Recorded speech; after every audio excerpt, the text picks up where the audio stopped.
BPSC competitive group में आपका स्वागत है। मैं हूं जयप्रकाश। आज मैं आप सबों को एक छोटी सी जानकारी अलंकार के बारे में देने जा रहा हूं। आशा है कि इससे आप सबों को अवश्य ही लाभ मिलेगा। अक्सर देखा जाता है कि कई प्रतियोगी परीक्षाओं में अलंकार से संबंधित प्रश्न पूछ लिए जाते हैं। अलंकार से संबंधित प्रश्न पूछने के क्रम में हम इसकी जानकारी न रहने के कारण इसे हम गलत करके ही आते हैं। तो इसके क्रम में मैंने सोचा कि एक छोटी सी जानकारी दे दिया जाए, जिससे आप अवश्य ही ऐसे प्रश्नों को हल कर पाएँ। हम पहला देख रहे हैं कि शब्दालंकार। शब्दालंकार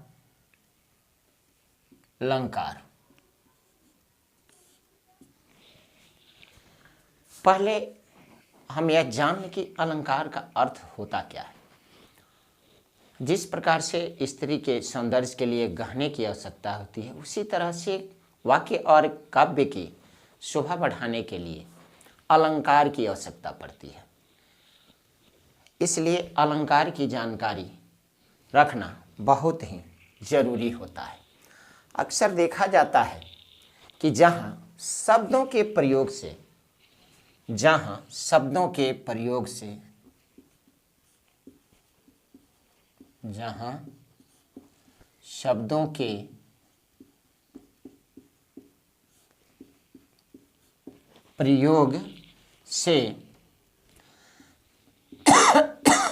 सौंदर्य में वृद्धि हो, वहाँ शब्दालंकार होता है। शब्दालंकार होता है। किसी भी शब्द के माध्यम से अगर कहीं किसी शब्द के सौंदर्य की शोभा बढ़ती है तो वहाँ शब्दालंकार होता है। दूसरे नंबर पर हम देख रहे हैं कि दूसरा जो है उसका नाम आता है अनुप्रास अलंकार। ये अनुप्रास अलंकार जो होता है यह क्या होता है? अनुप्रास अलंकार हम किसको कहें? जिस रचना में व्यंजन वर्ण की आवृत्ति एक या एक से अधिक बार हो, जिस रचना में व्यंजन वर्ण की आवृत्ति एक या एक से अधिक बार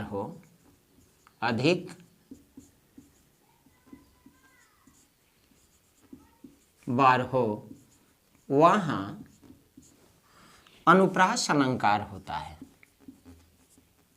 अनुप्रास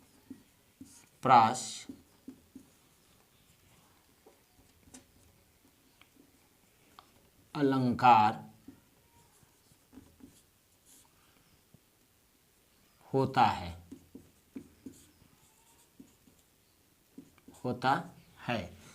अक्सर ये देखा जाता है जिस व्यंजन वर्ण में कोई भी रचना हो और व्यंजन वर्ण एक ही रचना में एक या एक से अधिक बार आता है, तो उस स्थान पर हम देखते हैं कि अनुप्रास अलंकार की आवृत्ति होती है।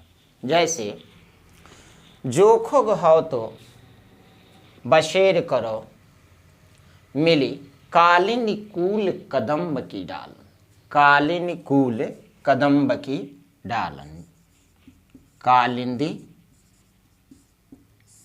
कूल कदम्ब की डारण।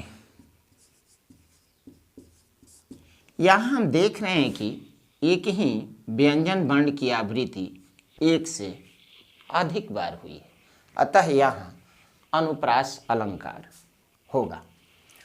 अनुप्रास अलंकार के बाद हम आएंगे तीसरे नंबर पर यमक अलंकार के बारे में। यमक अलंकार,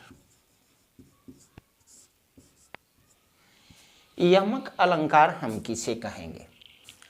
जब कविता में एक ही शब्द दो या दो से अधिक बार आए और उस शब्द का अर्थ हर बार अलग अलग हो तो वहाँ यमक अलंकार होता है। जैसे काली घटा का घमंड घटा, काली घटा का, काली घटा का घमंड घटा। यहाँ दो बार घटा शब्द आया है, एक पहला यहाँ और दूसरा यहाँ। तो ये पहला जो घटा इसका अर्थ होगा बादल, बादल, और दूसरा जो घटा है इसका अर्थ होगा कम होना। ये दो शब्द यहाँ आया है। जैसे कनक कनकते 100 गुना, मादकता अधिकार, या खाए बौराई जग, वाह खाए बौराई। अब यहाँ हम देख रहे हैं 4 नंबर पर हम आएंगे रूपक अलंकार के बारे में। ये रूपक अलंकार जो होता है यह क्या होता है? तो रूपक अलंकार के क्रम में हम देख रहे हैं रूपक अलंकार।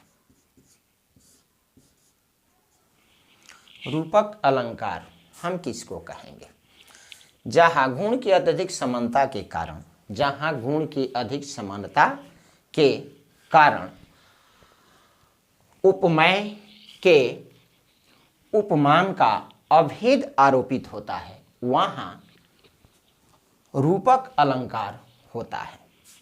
जैसे मैया, मैं तो चंद्र खिलौना लय हूँ। मैया, मैया, मैं तो चंद्र खिलौना लय हो, लय हो। यहाँ हम देख रहे हैं कि रूपक अलंकार स्थापित हो रहा है, क्योंकि चंद्र का अर्थ चंद्रमा भी होता है, चंद्रमा भी होता है। और यहाँ खिलौना जो है यह क्या है? उपमान का आरोप करता है। किसका? उपमान का आरोप करता है। तो इस तरह से इस पंक्ति में रूपक अलंकार स्पष्ट रूप से दिखाई देता है। रूपक अलंकार के बाद हम आपको बता रहे हैं अतिशयोक्ति अलंकार। अतिशयोक्ति अलंकार हम किसे कहते हैं? अतिशयोक्ति अलंकार वह प्रक्रिया होता है जिसमें हम देखते हैं कि जब किसी कार्य को होने से पहले ही हम उसे क्या करें, बढ़ा चढ़ा करके और प्रस्तुत करें, तो इस अलंकार को अतिशयोक्ति अलंकार कहा जाता है। जैसे आगे नदियाँ पड़ी अपार, घोड़ा कैसे उतरे पार, राणा ने सोचा उस पार, तब तक चेतक था उस पार। आगे नदियाँ पड़ी अपार, घोड़ा कैसे उतरे पार, राणा ने सोचा इस पार, तब तक चेतक था उस पार। यहाँ इस कविता में, इस पंक्ति में देखा जा रहा है कि अभी चेतक घोड़ा जो है नदी के इसी पार है, तब तक क्या किया जा रहा है, इस बात को बढ़ा चढ़ा करके यहाँ दर्शाया जाता है। तो जब किसी काव्य में, किसी बात को बढ़ा चढ़ा करके प्रस्तुत किया जाए तो वहाँ अतिशयोक्ति अलंकार होता है। जैसे हनुमान की पूंछ में लगन न पाई आग, अलंका सिगरी जर गया, गए निशाचर भाग। हनुमान जी के पूंछ में अभी आग ही लग नहीं पाई, तब तक कि लोग कह रहे हैं कि पूरा लंका क्या हो गया, जल गया। तो इस तरह से हम देख रहे हैं कि आज का ये जो अतिशयोक्ति अलंकार और शब्दालंकार, रूपक अलंकार, यमक अलंकार और अनुप्रास अलंकार के बारे में आप सबों को जानकारी दी गई। आशा है कि अवश्य ही इससे आप लोगों को लाभ मिलेगा। फिर मैं अगले वीडियो में आपसे मिलूँगा। नमस्कार।